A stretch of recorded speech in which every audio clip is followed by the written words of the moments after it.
to an Iraq Currency Watch podcast.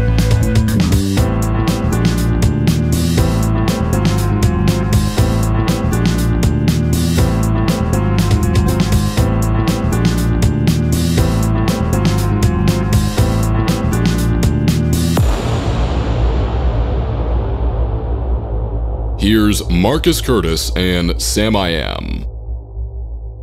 Okay, welcome to another Iraq Currency Watch podcast. I'm here with Sam I Am, and we are discussing the global currency reset. So get your tinfoil hat on, and we are going to discuss all the conspiracy theories regarding the global currency reset. So what do you think, Sam? How you doing?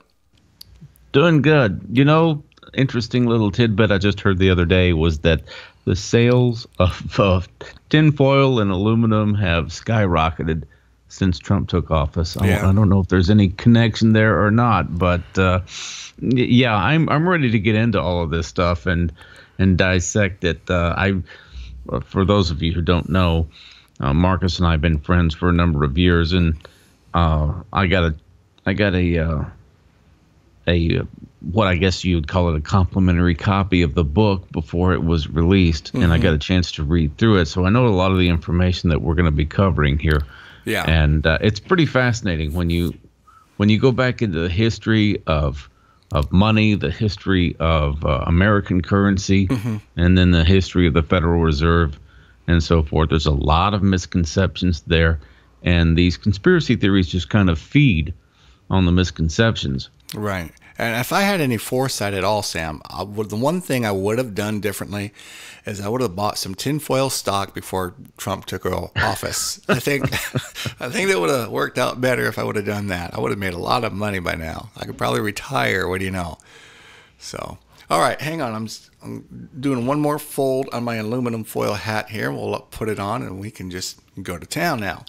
So the global currency reset. I wrote the book, The Truth About the Coming Global Currency Reset, and we talk about what it is, where it came from. The global currency reset, basically there is a lot of different conspiracy theories about money throughout the years, and in the 70s, all these theories started to come up about the Federal Reserve and how it was passed in secret, and how the 16th Amendment was never ratified, and all these theories came into play. And then in the 1990s, there was a guy who wrote a set of economic reforms. And this guy's name was, what was his name? I think Harvey Francis Barnard. That was his name. And he came up with the set of proposals called the National Economic Security and Recovery Act, also known as NESARA. Okay, so shortly after coming up with these proposals, he tried to get Congress to go along with these things, and no one wanted to hear him. So he put them on the internet around 1999. So shortly after that, a woman who was known as the Devil of Oneness found these proposals, and she began posting about them.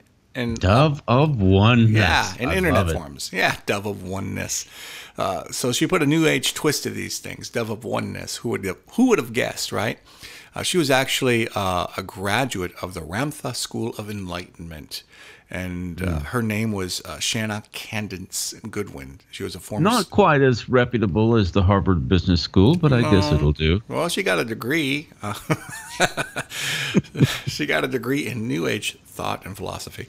But she took these NESARA laws of economics, and she put a New Age twist to them. And she put all this New Age doctrine into it, and she put it on the internet. And so she was trying to gain a following, and so what she did is she would take investment scams, and she would tie them into this NESARA. She started with an investment scam called Omega Trust, and she tried to blend this into the NESARA, and she moved on to CMKX Diamonds, which was a penny stock. It was a stock scam, and then she moved on to the Iraqi dinar. And all of this stuff was built into the NESARA, where she says that once NESARA is funded and paid for, that all of these investment scams will pay off. When the Iraqi dinar revalues, then they will have the money to pay on the Omega Trust and CMKX Diamonds. So it's just a big main conspiracy theory here that is just basically BS. And this is where the global currency reset comes from. Then in 2008, all of these investment scams from Omega Trust and all the Nasera stuff and all the conspiracy theories about the Federal Reserve came under one roof that we know of today as a global currency reset. And a lot of the terminology that prosperity packages and the things that people say can be traced back to the Nasera doctrines. They can all be found in that. Mm-hmm. So yeah, I that's the first time. Of course, I came into the dinar world in early 2010, mm-hmm. and by the end of the year, unfortunately, I listened some to the Get team with mm-hmm. Terry Kay, who's now been indicted for dinar fraud. But these guys were talking about the global currency reset. They may not have worded it quite that way, but they were talking about a reset and a return to asset-backed currencies. And then they talked about like a global payout or prosperity packages or some sort of a international redistribution of the wealth according to the natural resources that the nations have, that the currencies are going to be backed on their assets rather than on their relation to the dollar or market forces or whatever. Right. Well, Terry Kay was the guy that brought it into the dinar world. So that was common knowledge in the dinar world. He would hang out. Yeah, didn't you find his name on some of those Nasara sites? Mm-hmm. Yeah, he would hang out in the CMKX forums, and he would go in there and just listen and talk about different things on CMKX. And for those who don't know, CMKX is a diamond mining company, and they were used by the government to prosecute people for naked short selling. A lot of people went to jail over this. Well, I say a lot of people, but the top people went to jail over this, and Wells Fargo was involved to a certain degree. Not Wells Fargo itself, but people who worked for Wells Fargo. And they busted all these guys for naked short selling the stock, and it was a penny stock. And a lot of people were left without money. And there was a lawsuit filed by a guy by the name of Al Hodges asking for $4.7 trillion in damages. And it was one of the biggest lawsuits ever filed at the time. I don't know of anything bigger than that. But this whole thing is a community that's actually bigger than the dinar world. So when Nasera came along and said, well, CMKX, the government's going to pay off on the CMKX lawsuit as soon as the dinar revalues, well, then everybody wanted to know what the dinar was about. So you have all these CMKX people looking into dinar forums. Now they're not revealing who they are when they're in the dinar forum, but they have this stock and they're waiting for the dinar to revalue so they can get their money back. But the whole thing is an investment scam, the same way that Omega Trust was an investment scam. And Goodwin attached all of these doctrines to these investment scams because she was targeting the people in these scams to pull them into her Nasera nonsense. And what Terry Kay did is he discovered this CMKX people talking about the dinar in a CMKX forum, and he heard about Nasera, and then he brought the whole thing over to the dinar world. And for that alone, he should be indicted. Or at least tarred and feathered. Tarred and feathered, yeah, I think that's coming. But so that's basically the global currency reset in a nutshell. Now, after the 2008 meltdown, the gold began to take off, and silver began to take off, and it just rose like a rocket. Everybody said the dollar was going to crash, the dollar would be no more. And so as this stuff started to skyrocket, the global currency reset propaganda was beginning to be used by these gold and silver people because they realized that if we use this terminology, we sell a lot more gold and silver. Mm-hmm. So that's why when you turn on the radio today, you'll see all kinds of people declaring that the dollar is going to crash at any minute, that the economy is going to stop all of a sudden, that everybody's going to abandon the dollar overnight, and then what are you going to do? It's going to be worse than 2008. This is what you hear from these guys. Worse than 2008. But everything they build on is junk economics. Nothing makes sense. So when you study real economics and you study how money really works, Everything they say is completely bogus. They don't have a leg to stand on. And that's what my book does. It explains real economics, it debunks the junk economics, and it debunks their rewriting of history in order to proclaim their agenda, which is to sell more gold, sell more silver, sell more foreign currencies, sell more dinar, sell more dong and renminbi and every other overprinted currency around the world. Now, people complain because America prints way too much currency. You'll hear this in all the commercials. America prints way too much currency. There's trillions of dollars in currency. Yeah, 13 trillion. Okay, 13 trillion. Compare that to Iraq, who has, what would you say, Sam? I haven't checked the numbers in a long time. 68 trillion, is that about right?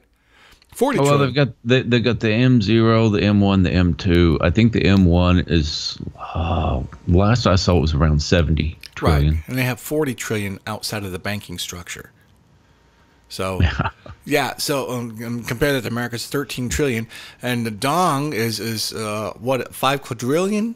Yeah, but here's the quadrillion, about 5 quadrillion. Yeah, I think that's right. But here's the thing about you were talking about the currency outside of Iraq. Mm-hmm. There's a lot of U.S. dollars that are printed that are outside of our country, but they're being used. Right. People spend that currency. Right. They use it. People don't spend Iraqi dinar. No, it's just an investment. The dinar that's been exported outside of Iraq, people are just holding on to it thinking it's going to go up in value. But that's not happening with the U.S. dollar. So you have a much greater justification for the printing of U.S. dollars. Right. The U.S. dollars is actually being used, whereas the Iraqi dinar is viewed as an investment. And what it really is an investment scam. But all the same global currency propaganda sells the dinar. So that they latched onto it because that's the only way they can justify having 40 trillion dinar outside the banking structure. Now, you talk about the U.S., you talked about that earlier. We have 2/3 of our money supply is exported overseas being used.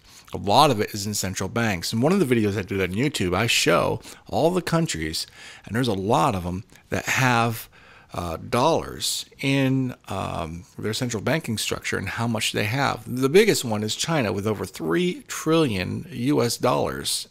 And I told you earlier, 13 trillion, right? So 3 trillion. Number 2 is Japan. It's like 1 point something trillion.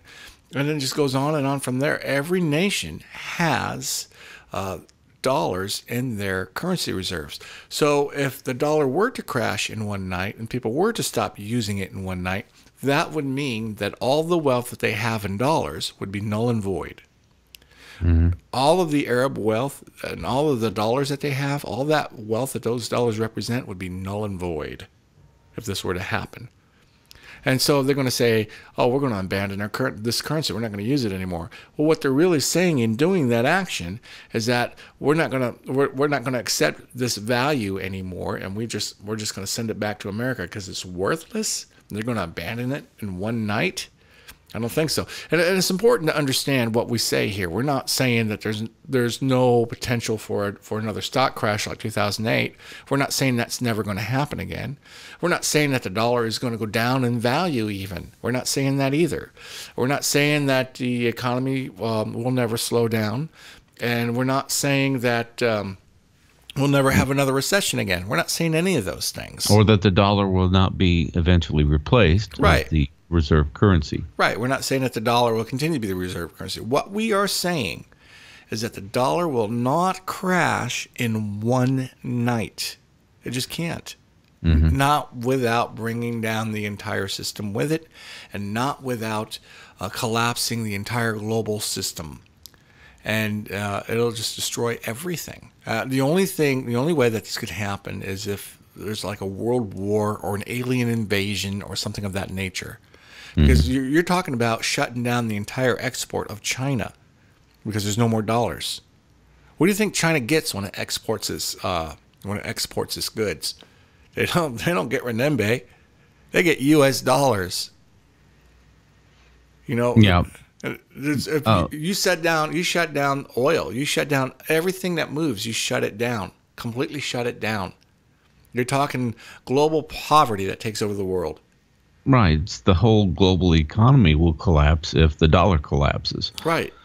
Yeah, and let me just add one more thing that the global currency reset, people have this idea that just all of a sudden, all of these, all the values of all the currencies around the world are going to be reassessed and revalued. Some go up, some go down. Right. Now, some of the gurus will say it other ways, but most of them, I think, say that some currencies will go up and some currencies will go down, and they're going to be assessed a value based on the natural resources of these countries. Right. Like whether it's oil. One guy said that Vietnam's currency was going to be backed by rice, and that's where it's going to get its value, which is absolutely absurd. Right. You don't back currencies with consumable products. No. Even backing a currency with precious metals is difficult because of the fluctuation of the values of precious metals. But this whole idea about, well, we're going back to asset-backed currencies, no, we're not. There's no evidence of that.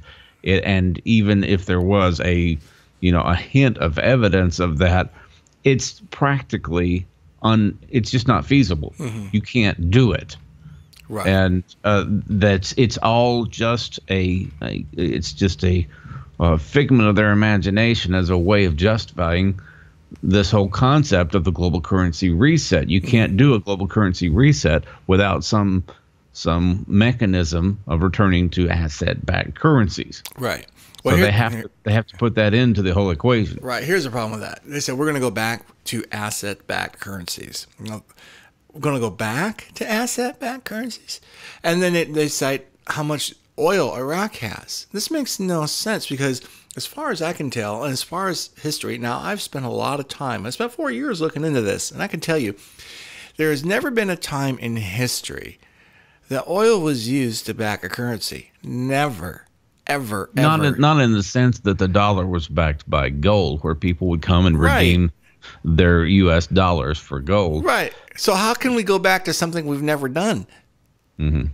Well, they can't say that we're going to go back to the gold standard because Vietnam and Iraq don't have that much gold. Right. So they had to qualify it as asset-backed to justify this big revaluation. Yeah, going back to asset-backed. Oil was never used to back any currency ever. So in order for you to believe this, number one, you have to believe in a system that is going to come into play that has never existed before. If we're not going back to anything, this would be a forward approach, not a backing approach. Secondly, these guys, they like to tout the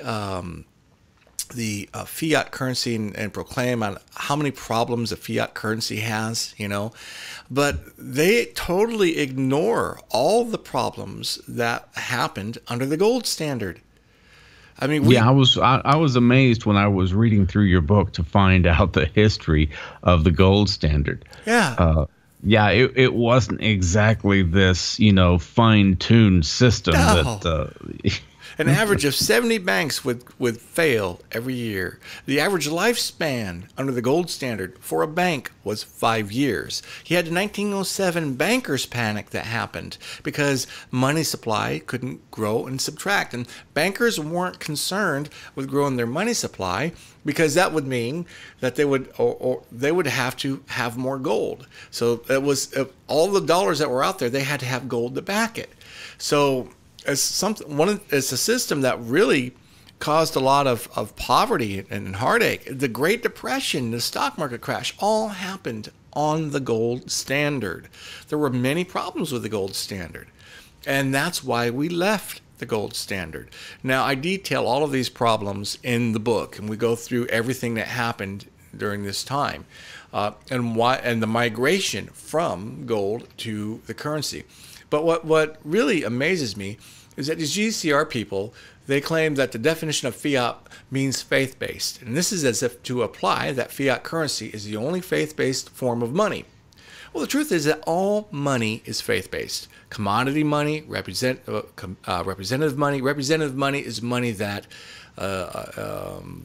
is backed by gold. Commodity money is money that is made from the commodity itself, like a gold coin would be considered commodity money. Okay, and fiat money is It's all faith-based. Everything is. It only has value because people believe it has value. Gold only has value as money because people believe it has value as money. The same thing as fiat currency.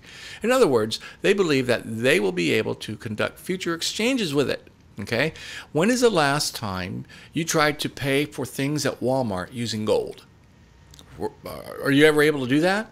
So, not recently. no. So faith in money is a rule that applies to every form of money. Otherwise, money would not be used as a medium of exchange. It'd be worthless. You have to have faith that that money is going to be used and valued by other people in order to use it as money. So the real definition of fiat is a currency that has value because of a government decree or rule of law. Outside of that law or decree, there is no intrinsic value or no actual value, whereas gold has value outside of the use of money. But GCR people tend, and when I say GCR people, I mean Global Currency Reset. Global Currency Reset people tend to leave out the law and decree part when they say that the fiat currency has no intrinsic value, as if to imply that it's worthless even in respect to the degree of law. And that's a false narrative. Yeah, I've heard a lot of people talk about the fact that we've gotten away from real money. Yeah, you hear Ron money? Paul say this, Yeah, that the gold is real money, and we've gotten away from using real money, and that's why we need to go back to the gold standard. But what you're proposing, if you talk about going back to the gold standard, that's the system that we had prior to 1933, where people could take gold into the bank, you know, and redeem it for money, and vice versa. Right. And we didn't go off the gold standard in 1970. What was it? 71, 1971, August 15th, 1971. Right. That's not when we went off the gold standard. We went off the gold standard in 1933. Right. You might want to explain to people what happened with the Nixon situation. Okay. Well, with the Nixon situation, one of the things that Global Currency Reset people always do is they rewrite history. They don't have a strong knowledge of economic history, and so therefore they try to rewrite it. And they always say that we went off the gold standard in 1971, and nothing could be further from the truth. What Nixon did is he ended something called Bretton Woods. We'll get to Bretton Woods in a minute. But we really went off the gold standard in 1933. It was around May, wasn't it? Under FDR. And the reason, yeah, all I know is the year. Right.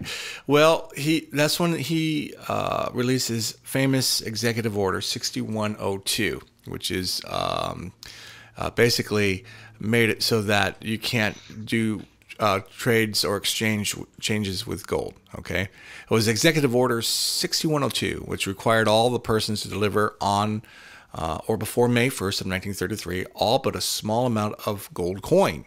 Gold bullion and gold certificates owned by them had to be delivered too. So, and they had to take this to the Federal Reserve, and they got $20.67 in exchange for this. And now, today's value, that's $382. Okay. So for 1 troy ounce, that's what it's worth.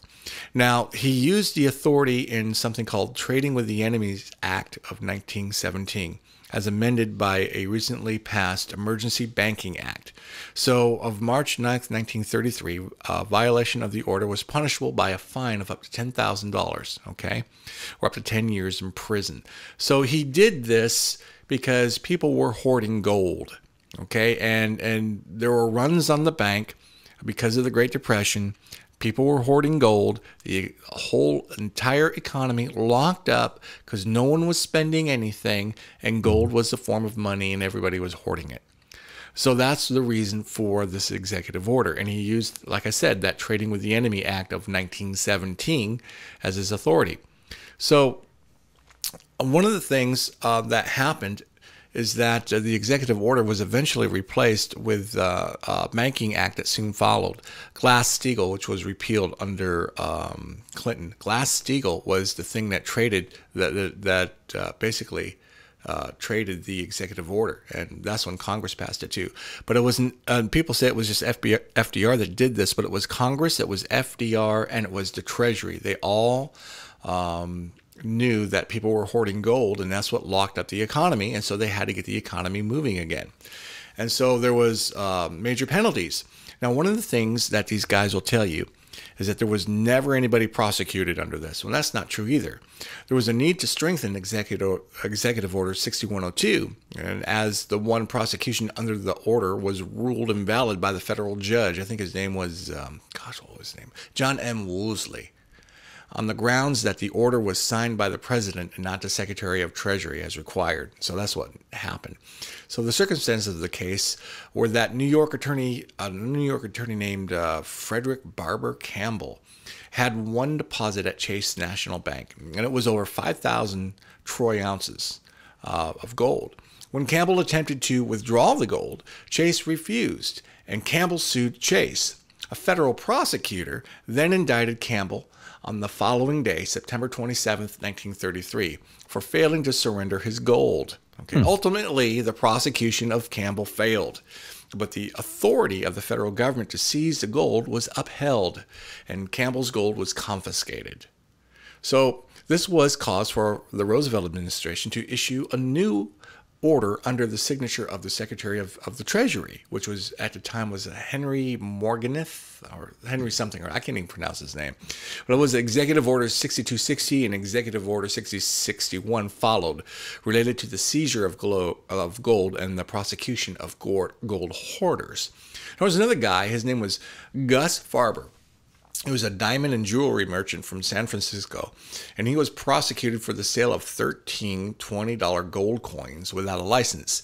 And the Secret Service agents discovered the sale with the help of the buyer. And so he was another guy that was prosecuted. I looked up into this. There's about 10 or 20 people I found that were actually prosecuted under this. They sent people to jail under this, and people got in trouble for this because debts were no longer paid with gold. You had to have the paper currency, and up until Bretton Woods, which we'll get to in a minute, all the debts were paid with federal money. Now, when you get into 1944, World War II was still going on, and during that time we had 44 nations gathered in Bretton Woods, New Hampshire, at a hotel to push monetary reform.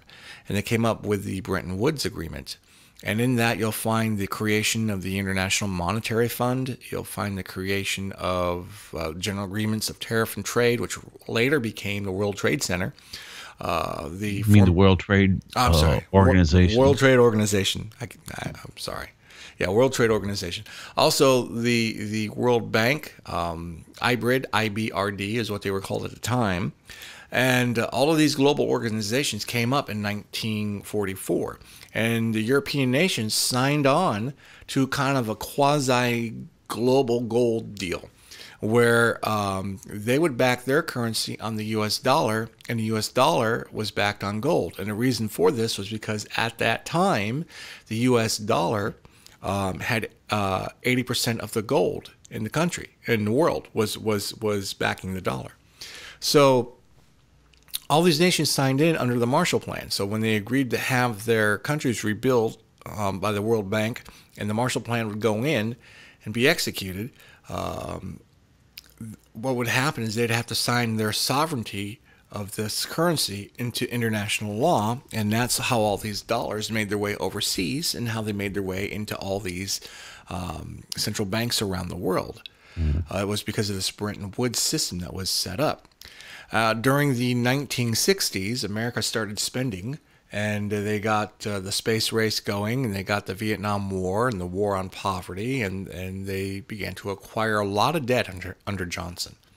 So by the time Nixon came into office, all these nations knew that our spending was out of control.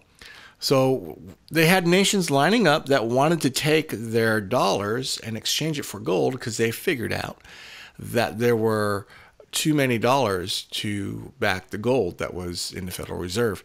And so for that reason, Nixon removed us from the Bretton Woods system. He would no longer internationally trade U.S. dollars to other countries for gold. But we were still removed from the gold standard under FDR.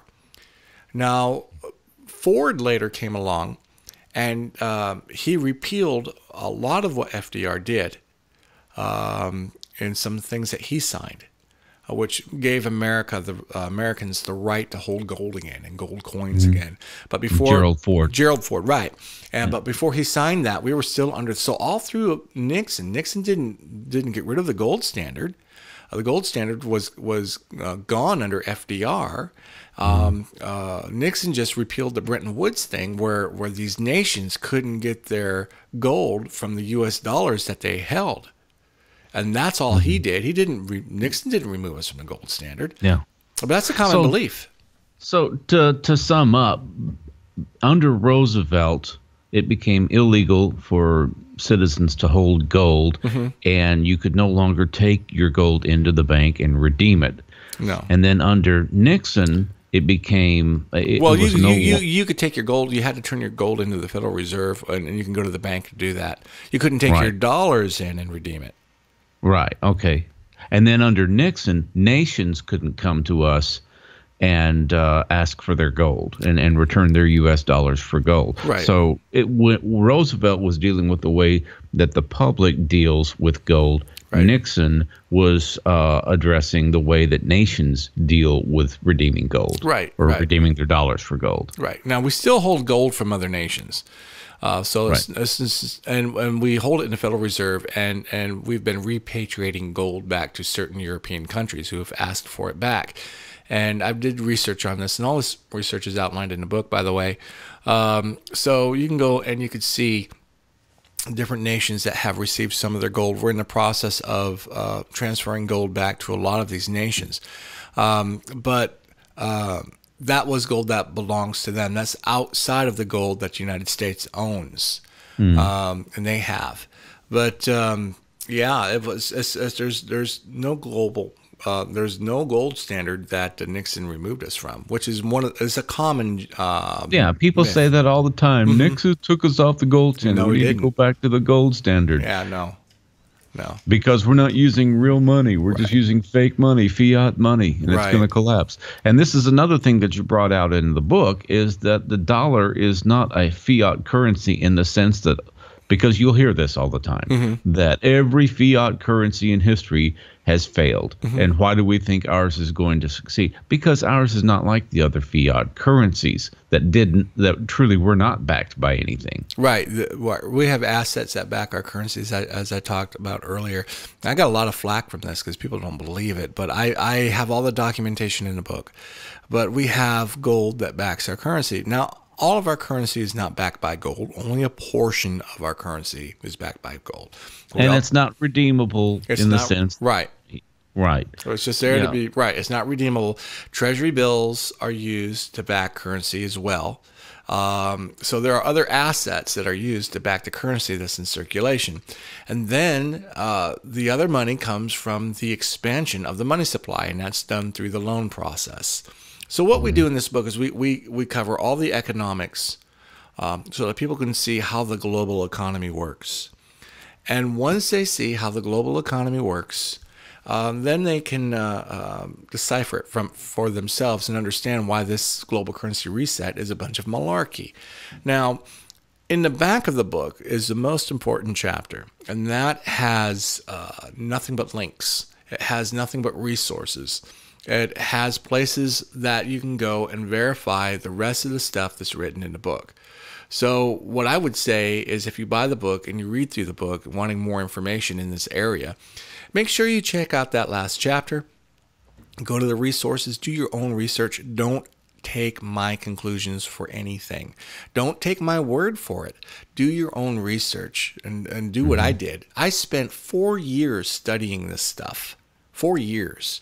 And it took a long time to come to the conclusion. Because when I started, I invested in the dinar. It was after the 2008 meltdown. I was totally bought in to the global currency reset philosophy. I believed it. I didn't know any better. But when I started researching it, there's certain things that didn't add up that I discovered in Sarah and CMKX. And after researching it, I came to the conclusion this was all all bogus. It was all bunk. And I can see the conspiracy theories in it. Then I discovered a lot of other conspiracy theories that are also attached to this global currency reset malarkey. So check out the back of the book as well. There's over 100 links in there that takes you to currency supplies, world currency supplies, and these links are updated. Like Trading Economics is a great site you can go to. You can check out any nation's currency supply. And so you can go and verify all the stuff I'm saying. So if you don't believe that China has 151 trillion renminbi, make your way over to Trading Economics and look it up for yourself, or some of the other economic websites. Now Trading Economics is just an economics website. They don't really have an agenda as far as currencies or anything like that. They just basically report economic data. That's all they do. But go to these sites. These are legitimate sites, government sites. Some are government sites. And go check out the information for yourself. And you'll discover soon that this global currency is reset is nothing but a bunch of fear tactics, that it's being used to sell foreign currency, sell dinar, sell gold, sell silver, sell newsletters, sell prepper materials, emergency food storage. All this stuff is being used to sell the GCR is being used to promote the sales. But as I mentioned, I think earlier, I had a chance to read because I did a little bit of proofreading for you. I got a chance to read through the whole book before you released your revised version. And there's two things in particular that I found fascinating that I think most people don't understand. One was the history of money. You're listening to an Iraq Currency Watch podcast.